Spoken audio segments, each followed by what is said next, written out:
Элиза Орозбаева дачасы айылында көп жылдан бери Батирде жашачу. Учак алар турган үйдү жарактан чыгарган. Ошол күндөгү апаттан дале өзүнө келе албай жүргөн үй бүлө өкмөттөн үмүтү чоң эле. Бирок комиссиялардын үмүтүн өчүрүп, эл жыйнаган каражаттан болгону 70 000 сом гана бөлгөн. Моралдык чыгымдарды бөлүштүрүү боюнча, менин оюм боюнча калыстык эмеде бөлүнбөй калды деп ойлойм. Силерге нормально эле бөлүнөт.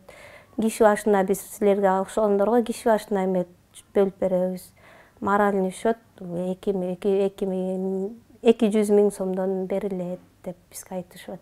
Нааразы болгондордун катарында Айгүл Жумабаеванын да үй бүлөсү бар. Комиссия бөлгөн каражат менен биринчи майдан тартып өкмөт берген Батирден чыгарса, кантип күн көрөрүн билишпейт. Мен айтарым, бизге моральный, материальный ущерб төлөп беришин талап кылат элем.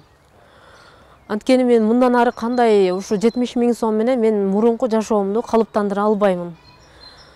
Ал деген эчтегеге жетпейт. Мен мындан ары кандай жашайт булар, кандай неме кылып эчтегеси жок калган, кантип жашайт булар деп аларды эчтеге ойлонтурган жок комиссияларыбыз.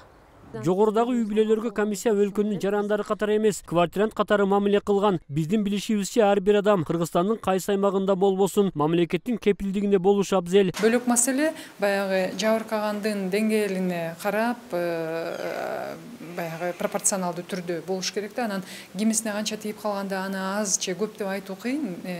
Эгерде бүгүн өкмөт ушундай маалымат берип аткан болсо, анда ал маалымат жазуу түрүндө сөзсүз түрдө жогорку кеңешке келиш керек. Өкмөт бөлгөн каражаттын баарын эл жыйнады. Бөлүштүрүү процесси ачык айкын болгондо мынчалык суроолор жаралбайт эле дейт депутат Аида Салянова. Бир гана маселе бул жерде баягы прозрачно болуш керек, ачык болуш керек. Биринчиси, экинчи маселе адилеттүү болуш керек да, адилеттүү эмеспи? Эгерде баардык жарандарды карасак, ким кандай жабыркаган, анан кийин ким кандай сумманы алганда, анан ошондо ар бир адам өзүнө жыйынтык чыгарса болот деп ойлойм. 3 үй бүлөнүн маселеси боюнча өкмөттөн жооп алуу аракетибизден натыйжа чыкпады.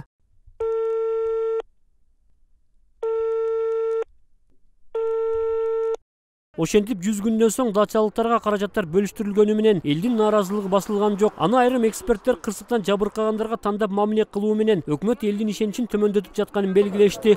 Рустам Алымбаев, Сентябрь.